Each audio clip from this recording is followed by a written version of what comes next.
श्री कृष्ण कहते हैं, कर्म करो और फल की इच्छा मत करो। समय कभी किसी के लिए नहीं रुकता। कर्म और फल की इच्छा के बीच संतुलन बनाने की सलाह हमें भगवद गीता से मिलती है। यह आदर्श जीवन की दिशा तय करने में मदद करता है।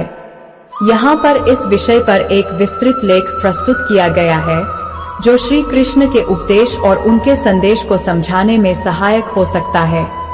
श्री कृष्ण का संदेश, कर्म और फल की इच्छा। श्री कृष्ण ने भगवद गीता में जीवन के मूलभूत पहलुओं पर गहराई से चर्चा की है। उनका एक महत्वपूर्ण उपदेश है, कर्म करो और फल की इच्छा मत करो। इस उद्धरण में जीवन के उद्देश्य और कर्म की प्रकृति पर गहन दृष्टिकोण दिया गया है। यह संदेश बताता है कि हमें अपने कर्मों पर ध्यान केंद्रित करना चाहिए, न कि उनके परिणामों पर। कर्म और फल। श्री कृष्ण का यह उपदेश कर्म और फल के बीच के संबंध को समझने में हमारी मदद करता है। अक्सर हम अपने कर्मों का परिणाम सोचकर कार्य करते हैं, और जब परिणाम अपेक्षित नहीं होते तो हम निराश हो जाते हैं। श्री कृष्ण हमें यह सिखाते हैं कि हमें अपने कर्मों पर पूरा ध्यान देना चाहिए और उनके फल की चिंता छोड़नी चाहिए। फल का निर्धारण हमारे प्रयासों पर नहीं, बल्कि कई अन्य कारकों पर निर्भर करता है। समय का महत्व। समय कभी किसी के लिए नहीं रुकता। यह वाक्य जीवन के एक अनिवार्य सत्य को उजागर करता है। समय निरंतर चलता रहता है और किसी भी व्यक्ति के लिए नहीं रुकता। यह हमें यह सिखाता है कि समय की कद्र करनी चाहिए और इसे व्यर्थ नहीं गंवाना चाहिए।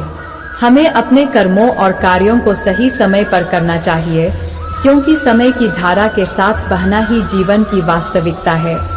श्री कृष्ण के उपदेशों का महत्व। श्री कृष्ण के उपदेश हमें यह समझाते हैं कि जीवन में सच्ची सफलता तब मिलती है जब हम अपने कर्मों पर ध्यान केंद्रित करते हैं और परिणामों को ईश्वर की इच्छा पर छोड़ देते हैं।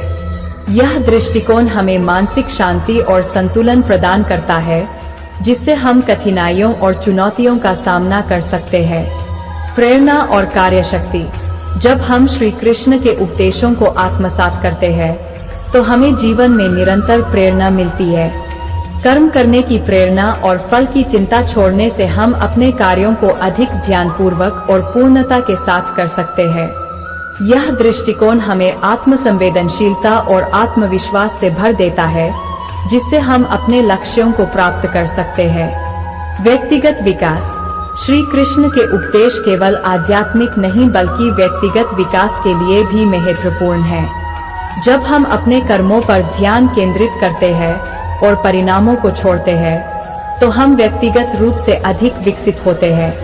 हम सीखते हैं कि हमें अपने प्रयासों पर गर्व करना चाहिए और परिणामों के प्रति चिंता नहीं करनी चाहिए। जीवन के कठिन पहलू।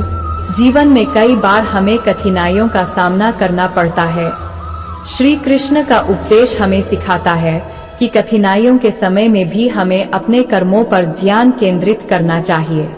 फल की चिंता करना हमें निराश कर सकता है, लेकिन कर्मों पर ध्यान देना हमें आगे बढ़ने की प्रेरणा देता है। समय और प्रबंधन।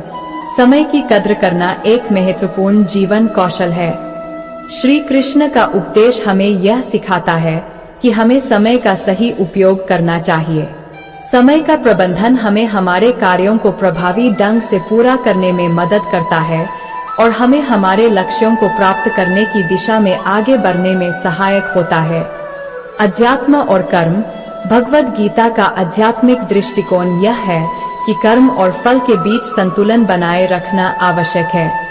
जब हम अपने कर्मों को ईश्वर के प्रति समर्पित करते हैं और परिणामों को उनकी इच्छा पर छोड़ते हैं, तो हम आध्यात्मिक उन्नति की ओर बढ़ते हैं।